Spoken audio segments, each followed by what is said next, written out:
is not time management.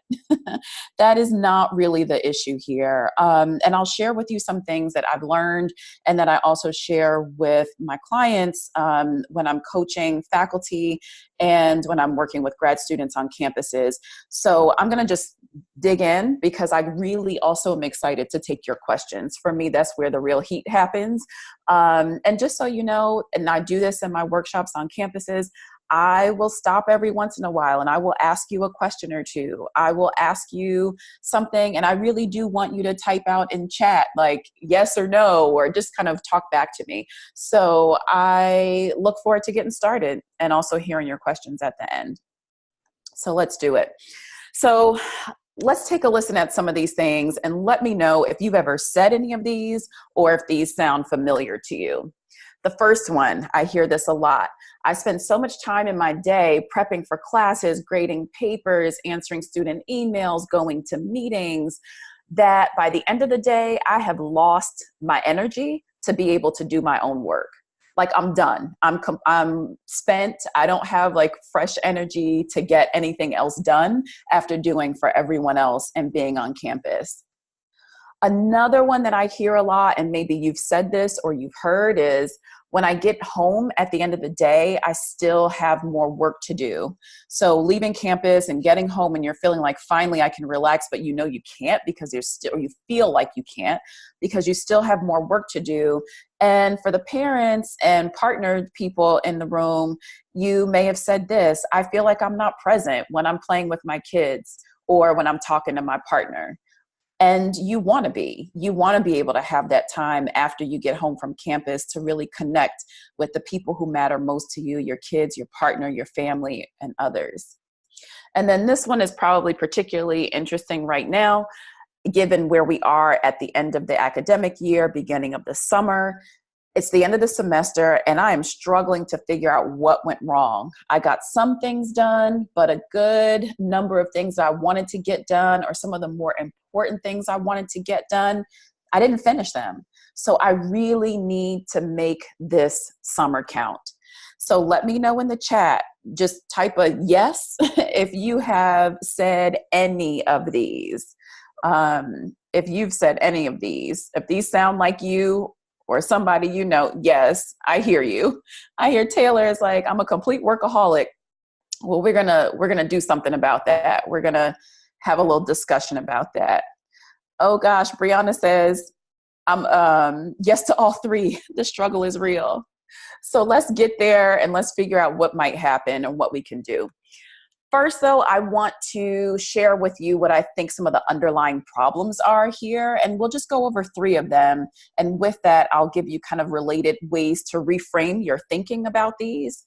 So one thing that we do often as academics is we often put the smaller and more immediate tasks and things before the more important and long-term tasks. This is a challenge because a lot of the projects that we take on in academia truly are longer term. They have a lot of parts and steps to them. Even something that may seem as simple as like writing an abstract for a paper. You think an abstract is short, depending on your field, it might be just a paragraph, it might be a page, but pretty short. But even with that, getting an abstract done, you may need to talk to a co-author. You may also need to do a little bit of reading before you start to frame out what your paper or your poster is going to be about.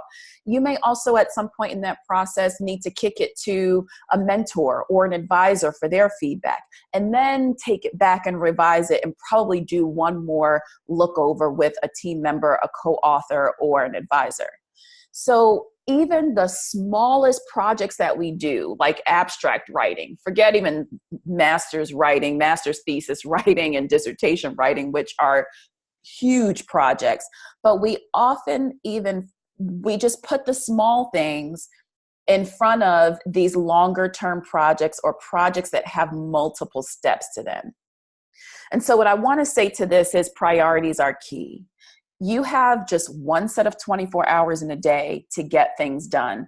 That's your work-related projects, and that's all of the work-related projects, right? The ones that are forward-facing to your students or forward-facing to a committee, or also forward facing to co-authors, if you will. And then you also have those work projects that are more kind of backstage projects. So your portions of the work that has to get done on these things. And so it can often feel like it is more satisfying to attend to the things that can be done quickly and that can easily be checked off a list. When you have like bigger projects or more daunting projects ahead of you, it can feel great to just feel like, you know what, I got something done today. It wasn't the whole thing, it wasn't the abstract, but it was something, and I feel accomplished. My students are going to be, you know, in a great shape because I've done all these wonderful things for them.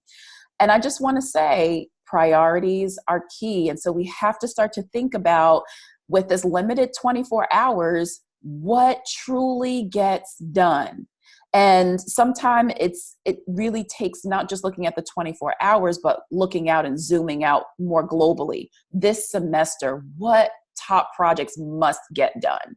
If it's a paper, if it is, you know, kind of a paper, let's say submitted for publication, if it's an abstract, and, you know, maybe one other small thing that you have to get done. Those are the three things, and those are the things that will guide your week to week and your day to day. So we want to start thinking about how to set priorities and use those to set out our day. Problem 2, academics often fail to plan ahead for the semester and then funnel that into what happens each week. So we'll have a lot of goals at the beginning of a semester, even the summer. So I'm thinking here of summer as semester, right? We will have a lot of things we want to get done. And realistically, it's too many items, too many big ticket kind of items that we want to get done within a semester. And that then trickles down and creates pressure within the week. Because how are we going to get those things done when perhaps we haven't accounted for the time that it takes to get them done, or we have so many of them that we're not sure what to focus on week by week. So my takeaway here is that what is properly planned and consistently monitored is what gets accomplished. So it's not just the planning at the head of the semester, it's not just the planning at the top of each week, but it is truly consistent monitoring as well. And we do this at Beyond the Tenure Track, and I teach this, a weekly planning practice that doesn't have to be a long time. It's a quick session that happens every Sunday night. But that weekly planning practice helps you to assess what's coming down the pike. It also helps you to take a look at what your top goals for that semester are, and it helps you to get ahead. And this is super important. So I'm going to give you an example that I recently gave to a faculty member that I was coaching. She came to me and was really concerned about, she has like she's a clinical faculty member. So she has clinical faculty role in a teaching hospital. And she also has staff because she's in an administrative role as well. And with that, she's also mentoring students, and she has to get her own research done. There's a lot going on in her life. And one of the simplest things she said was, I just feel like every weekend I am working. And she told me what her kind of, you know, her highlight of the weekend was. And she did highlight in the sense that this was like a restful activity for her. And she explained that every Saturday early in the morning, she would go for a bike ride to a local coffee shop that she really likes. And then she would sit at the coffee shop and do what? Grade papers. Listen, I am all for being committed and dedicated, but I am also all for having some break. And so what we were able to do was start to get a weekly planning practice in place so that she could see what spaces she could make during the week to have that coffee shop time that she really loved just be time for her to read the book that she really wants to, or flip through magazines, or do nothing but sit there and sip her coffee and have her bagel. But the key here is that we had to get ahead of everything by having that Sunday night meeting set up and knowing, okay, every week I can look at the week and say, I know what I have coming down the pike. There's staff meetings. I have consistent office hours this week.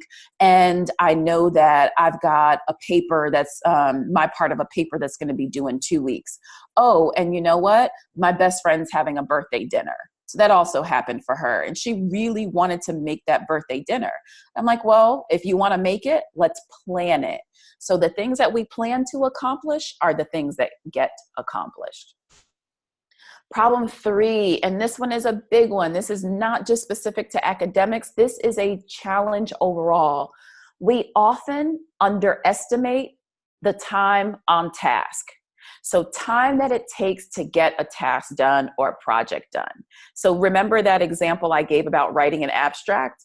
It might be you plan to say, you know what, I can get this done. I'm hearing a little background noise.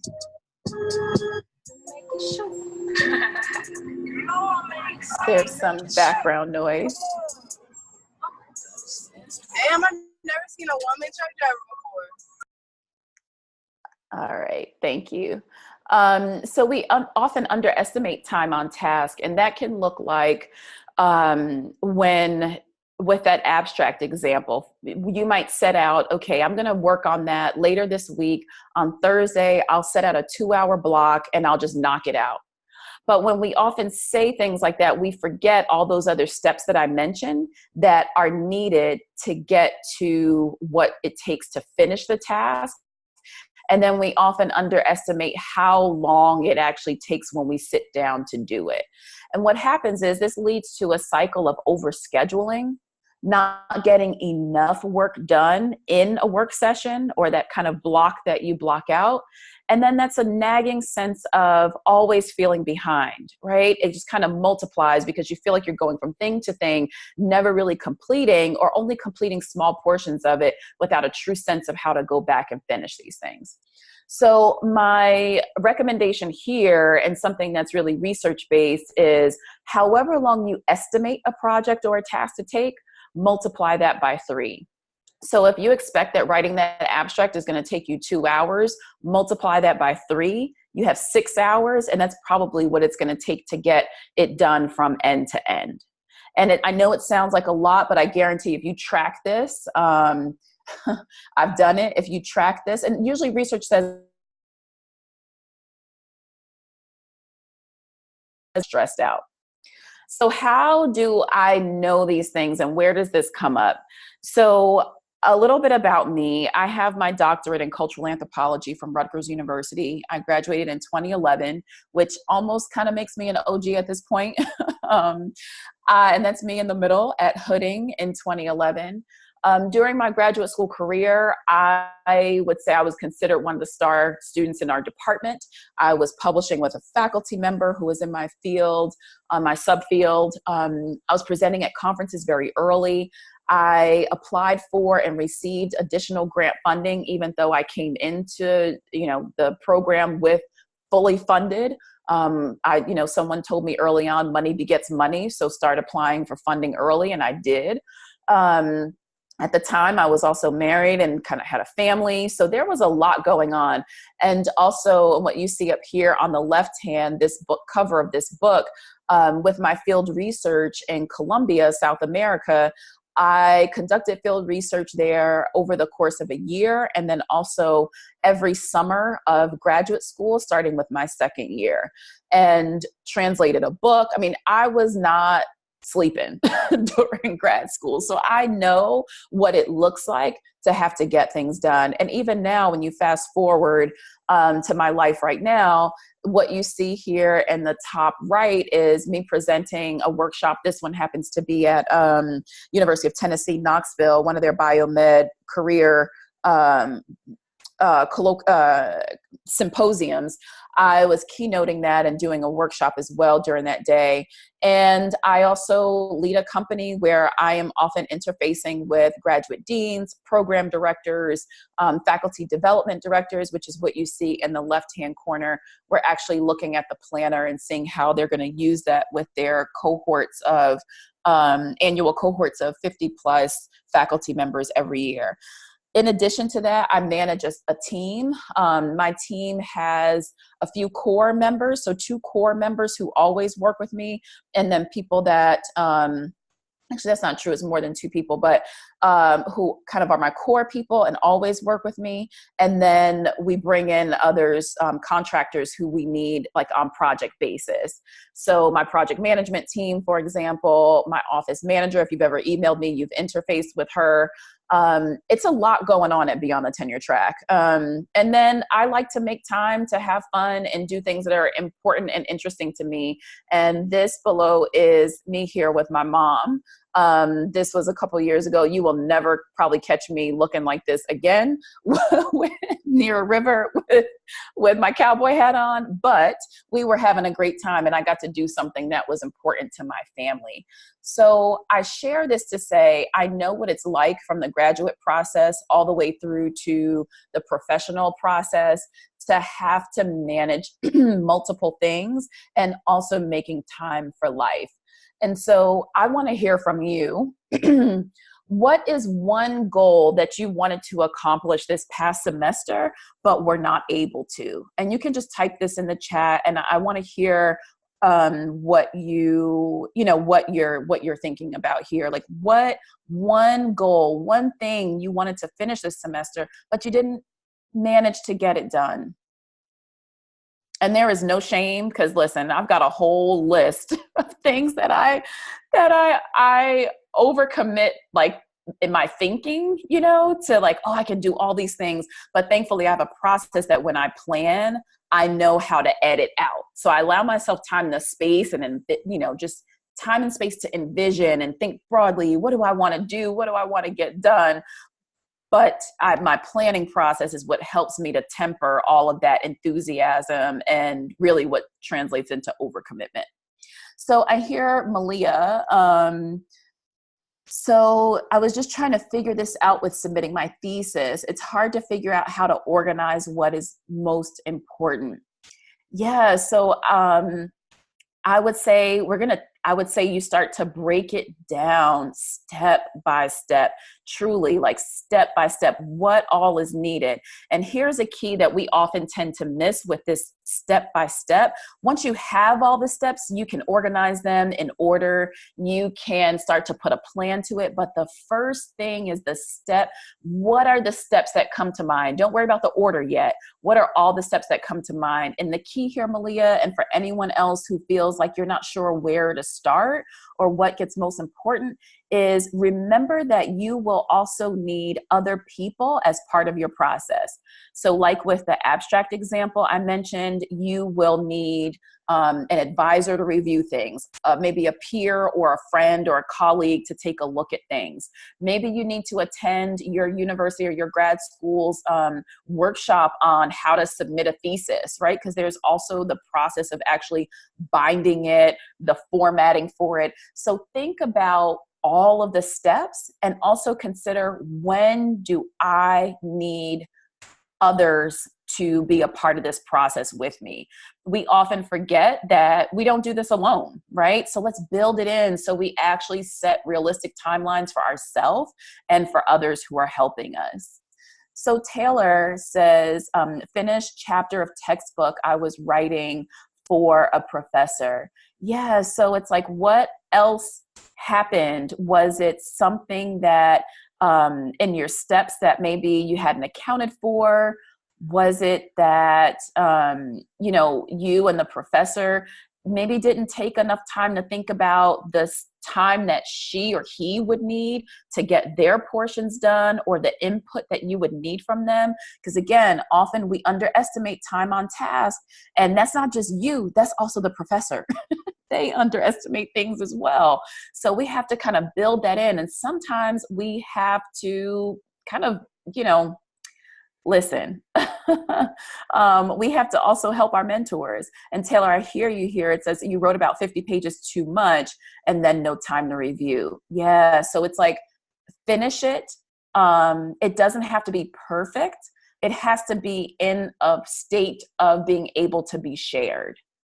Right? And that's really important. We will spend so much time trying to get it right that we don't get it done. So I'm going to skip around here a little bit. Heather, apply for a national grant. The process had too many parts and I couldn't write and wrangle my proofreaders. okay, so now you've kind of looked into this process, Heather. Now you have a sense of, you can actually look ahead and say, I want to apply for this or something else next year. I would like for you to actually still write down the steps that you did take. So we want to acknowledge success because you did take steps. And then we also I'd like for you to write down for yourself the things that you missed, right? And that's learning. That's not me, saying that there was something wrong, but what are the things that you didn't consider? This is key.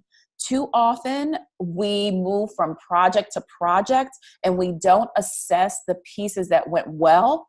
Notice I put that first. We don't assess what went well, and then we don't assess what we would do differently. And I say this to Heather, but I'm saying this to everyone because this isn't going to be Heather's last national grant that she applies for.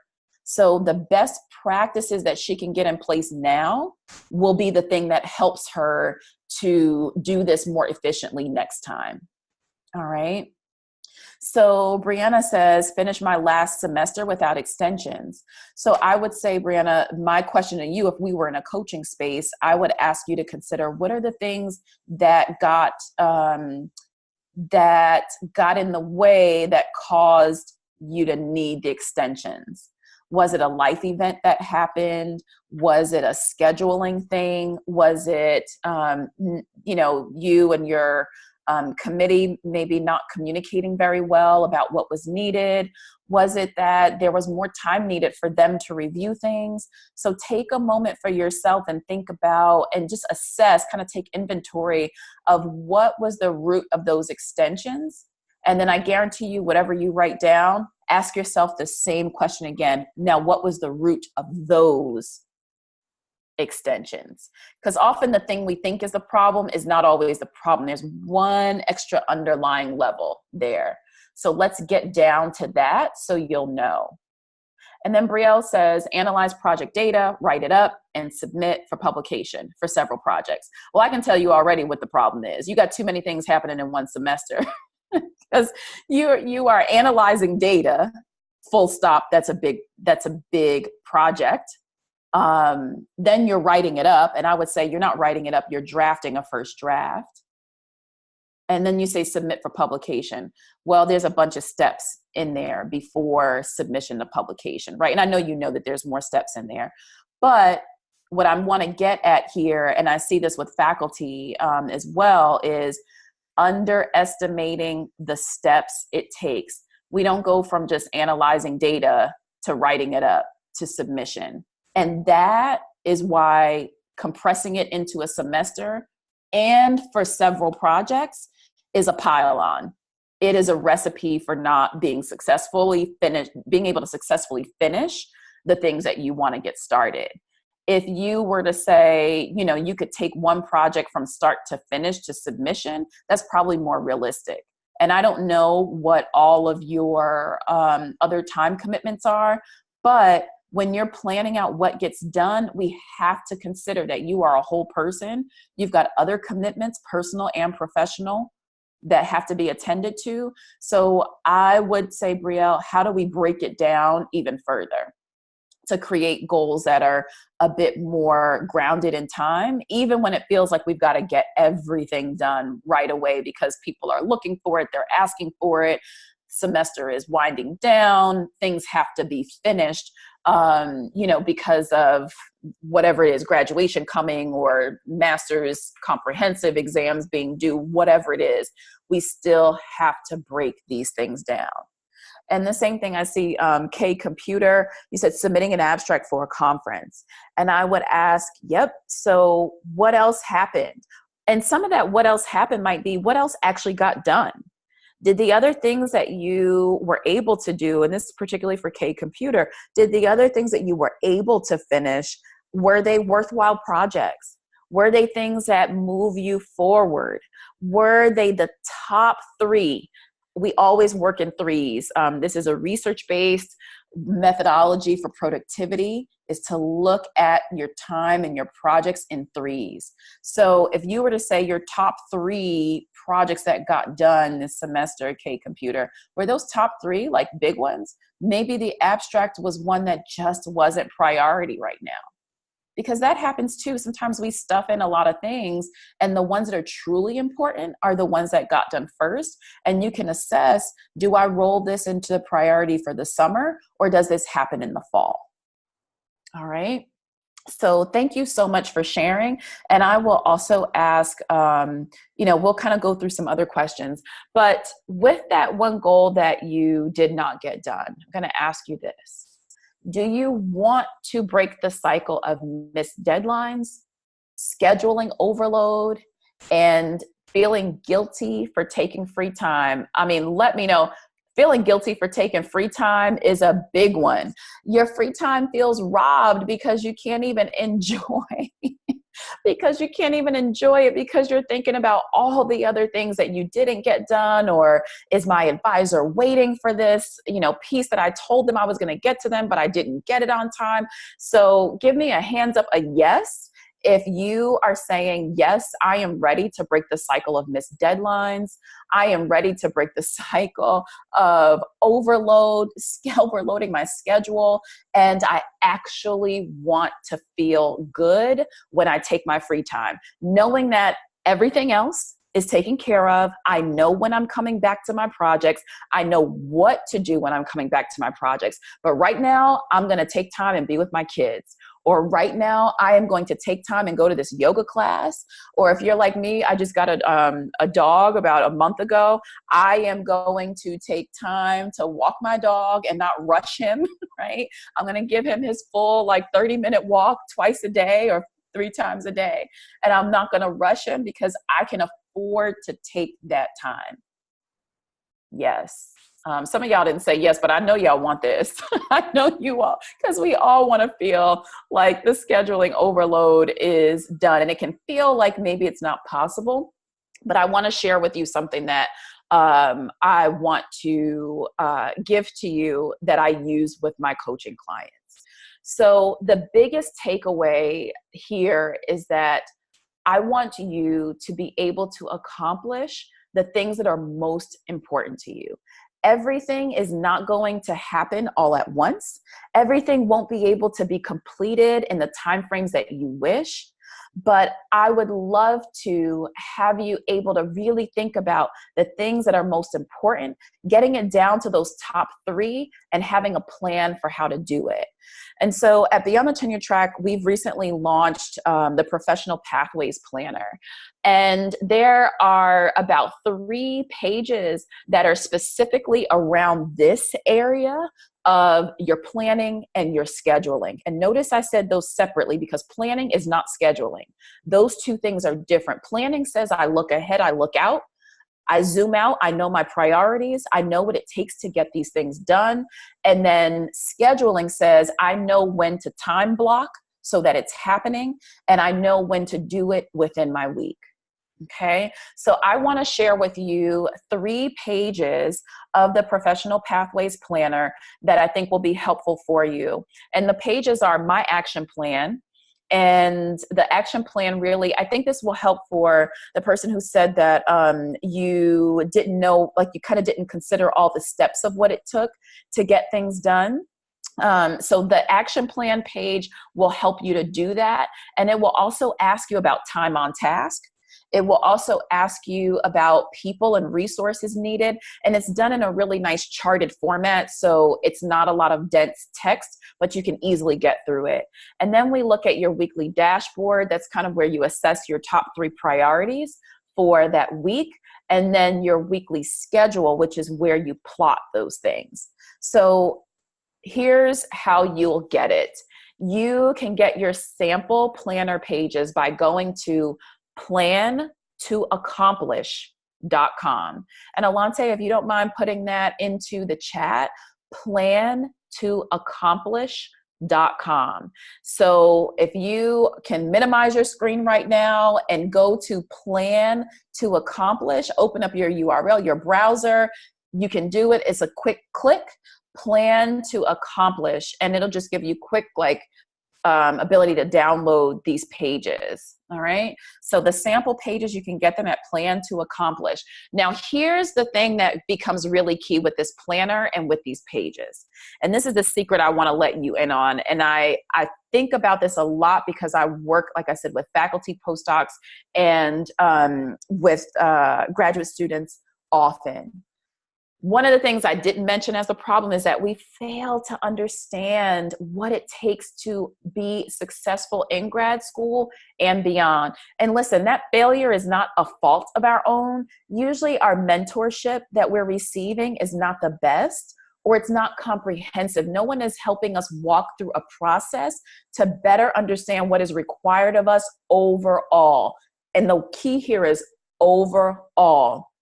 For you to be successful in grad school is not just about completing requirements. You know that. You know that even if you were to complete the requirements and move through the paces, coursework done, check. Comprehensive exams, check. Conference papers written and submitted, check. Dissertation defended, check. Those things are not going to guarantee you success in grad school or after. And what's that after? That after is, am I going where I want to go when I'm done? So here are the 7 areas, and I call these the professional development domains for academics. These are the 7 areas that you must master in order to have success in and beyond grad school. Academic. So here, think about, coursework.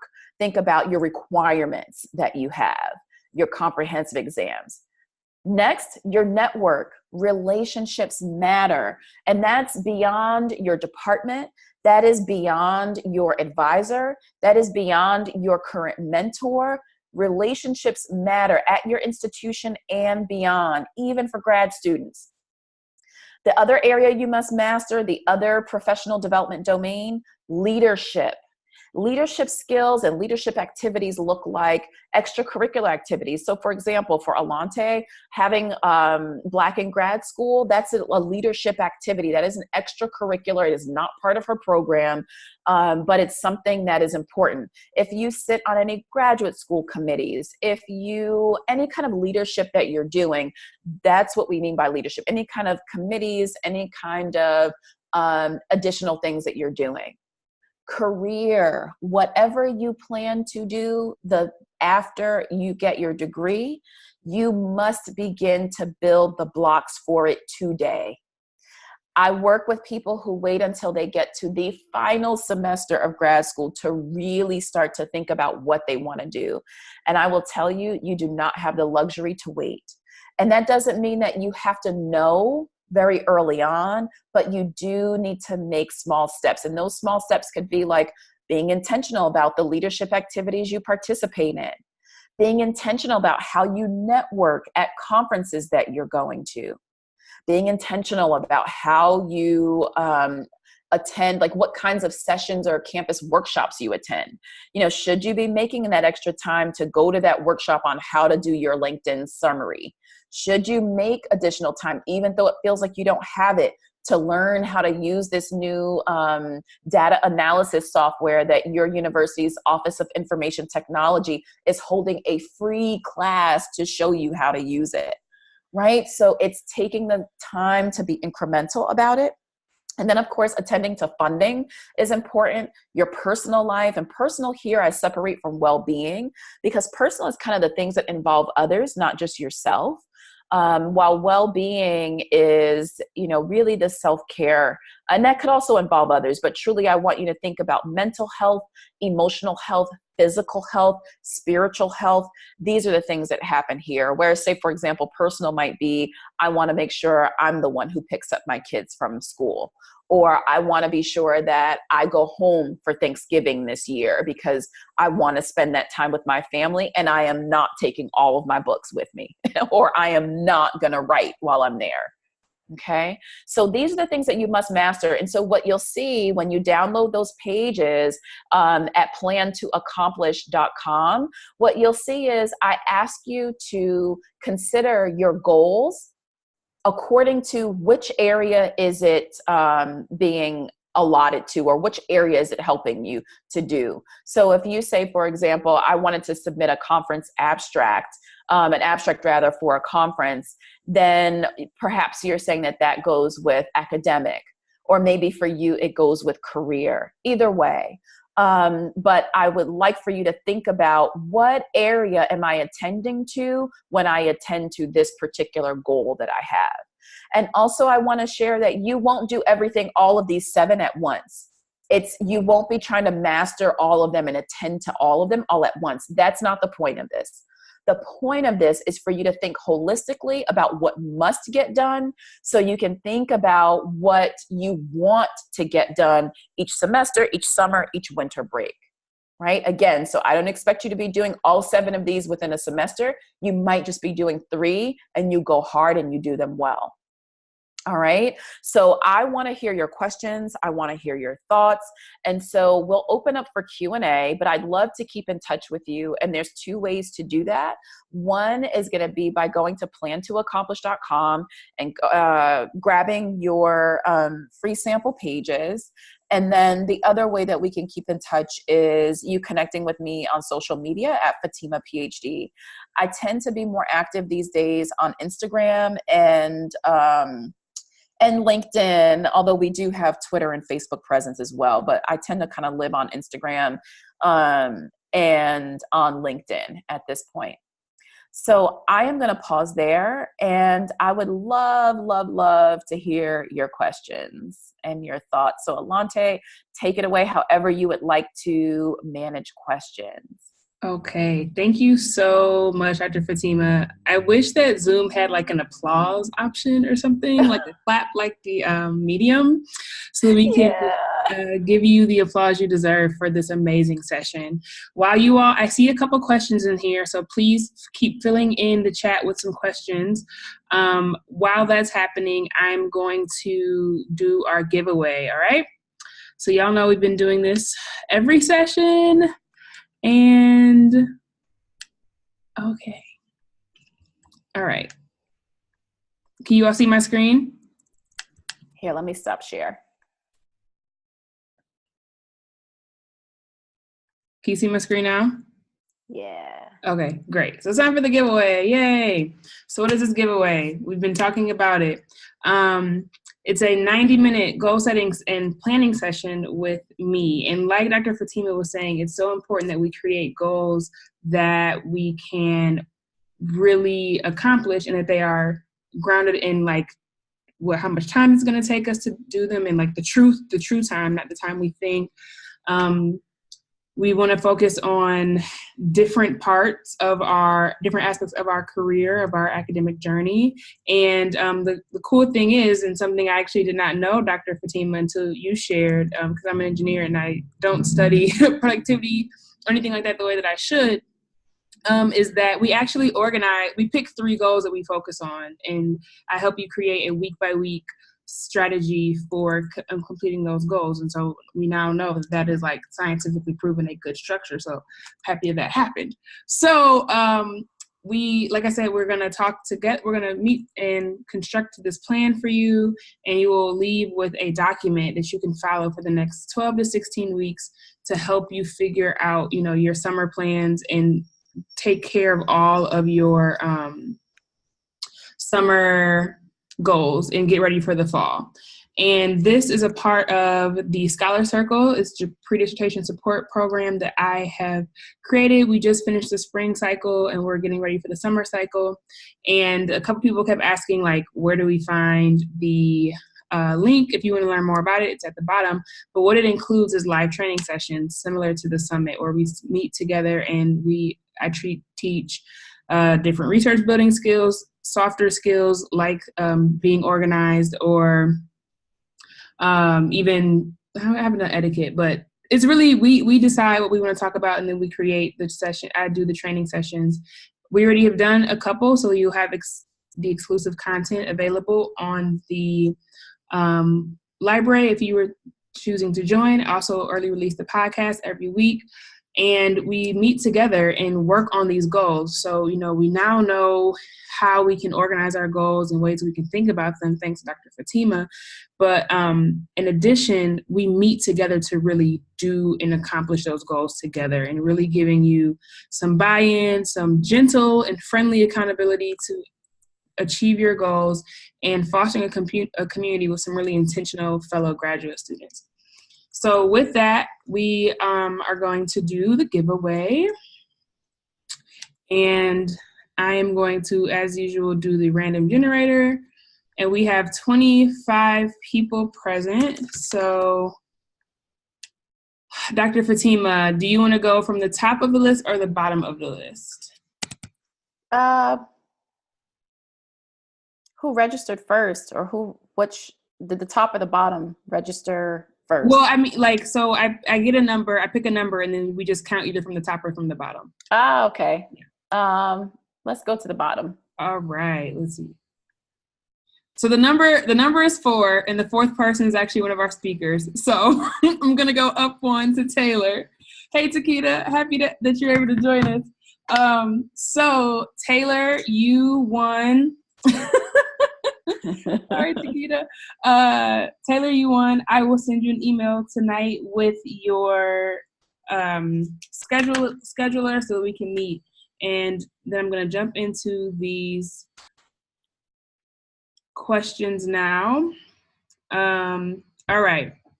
So the first question I saw, Dr. Fatimah, was, what are your thoughts on good goals? Oh, I think you might have asked. Alexandria, can you maybe elaborate on? Yeah, what is good goals? Because I don't know. Okay, she says some strategic things to do before beginning. And so strategic things to do before beginning graduate school. Let me go back up. Before starting grad school, in order to do what? So that's my next question. Strategic things to do before grad school, before beginning grad school, in order to accomplish what? And I'll tell you from a coach's perspective while you type that in, why that's important. Because I can give you generic advice, but what's going to help you to actually be successful is knowing a thing or that you want to accomplish. And that's really important for all of your planning. I don't know what your overall life goals are, and that's also important to planning. So in my planning process that I've used for years with my clients, with faculty, with postdocs, even with professionals who are not related to academe, I always start with the question, what do you want? Mm-hmm. What do you want? Not what are the requirements, not what does your family want, not what does your spouse want, not what do people expect you to do. What do you want?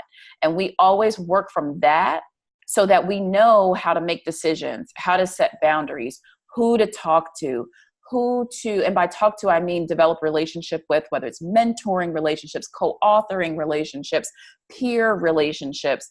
So some of being able to better understand how to help you be strategic on getting started is, one, we need to know what's important to you. What do you want?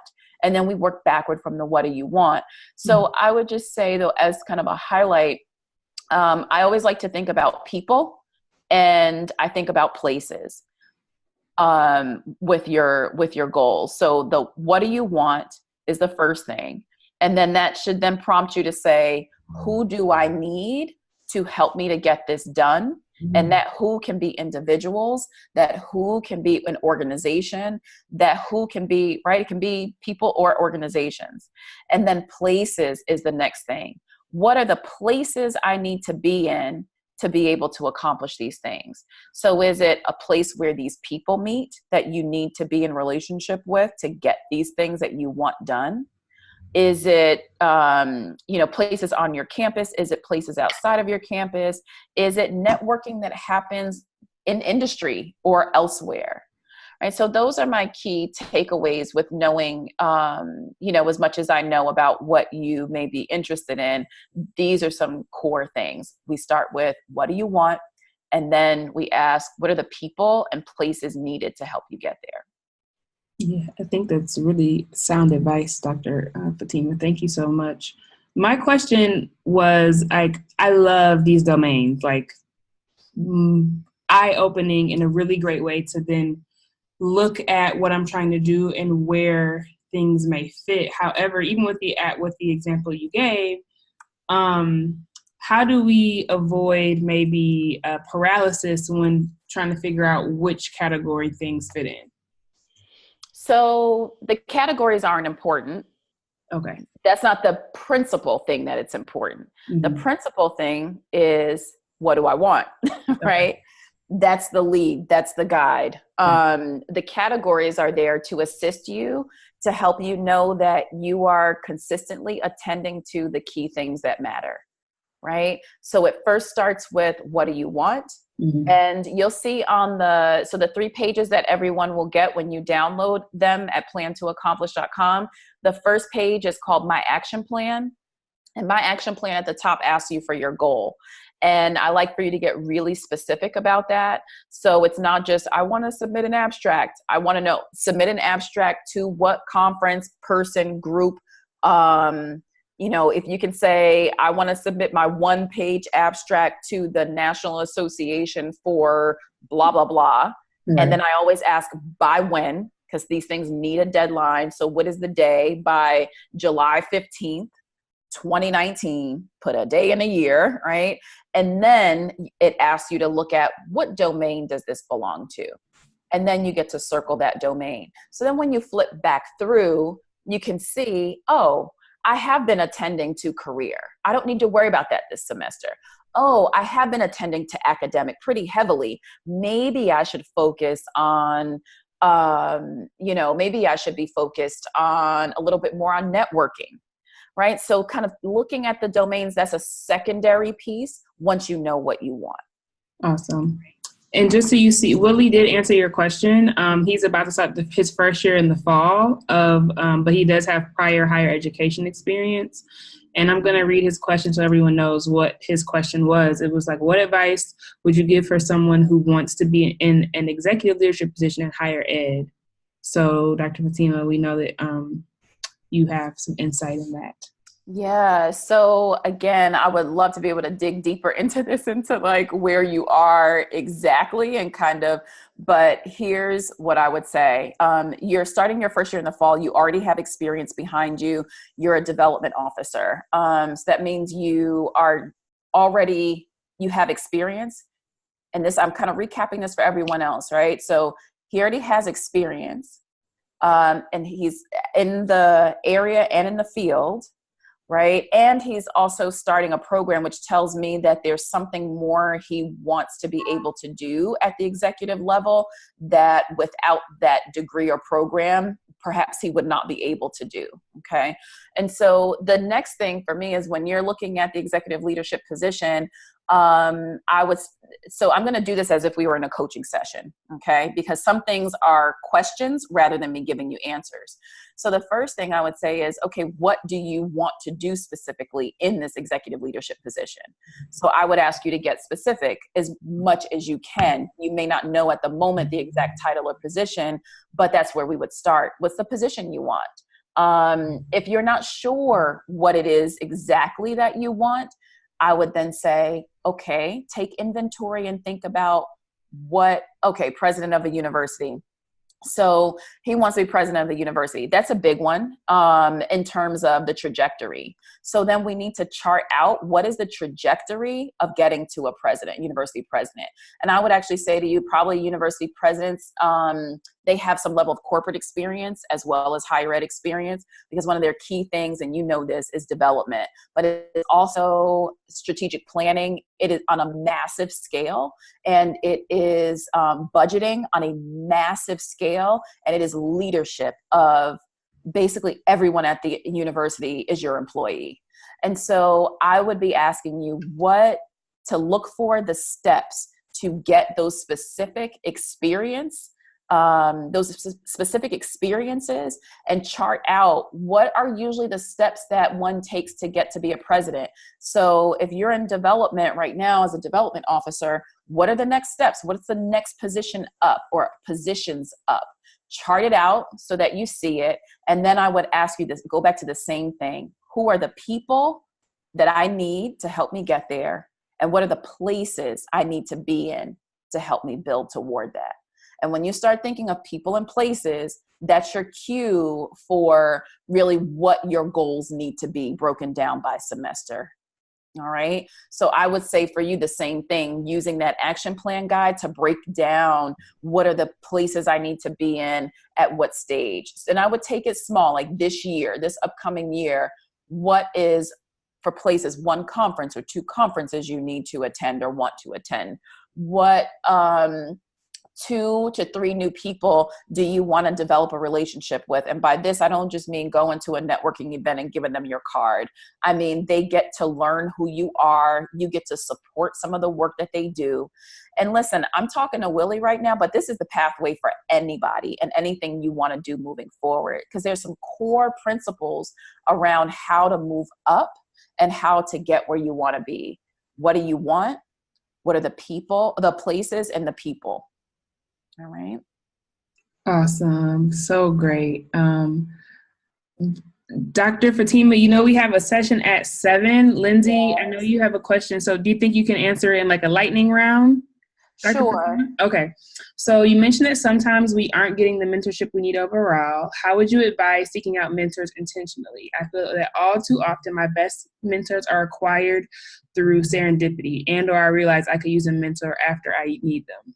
Yeah. So this goes back to the intentionality. What are you trying to build, or what do you need? So that's always the first. What are you trying to build, or what do you need? And then you work backward and say, okay, what is the capacity or capability that I need on my team in order to get that done? And that will help you to kind of develop a bit of a profile for the mentor that you need to then go out and seek. And that might be asking other people, do you know anyone who does this? And I think what also happens is you keep a quick, like an awareness of what you need as you are meeting people, even meeting them intentionally in terms of you're going places that are important, but you now know how to talk about what you're working on and what you need to help you get to what you're trying to finish.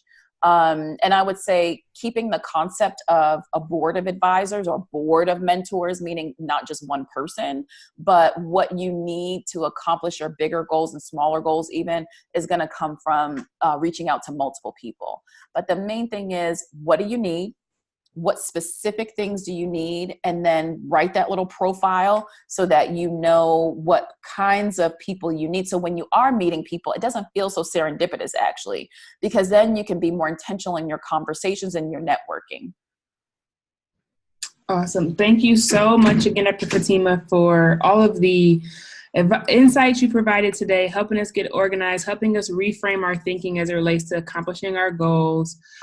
Just thank you so much. I'm so happy that you were here. We're going to have to end this meeting now because we are going to be jumping right into the next session at 7 o'clock. So I'll see everybody in the next group. And Dr. Fatimah, thank you so much.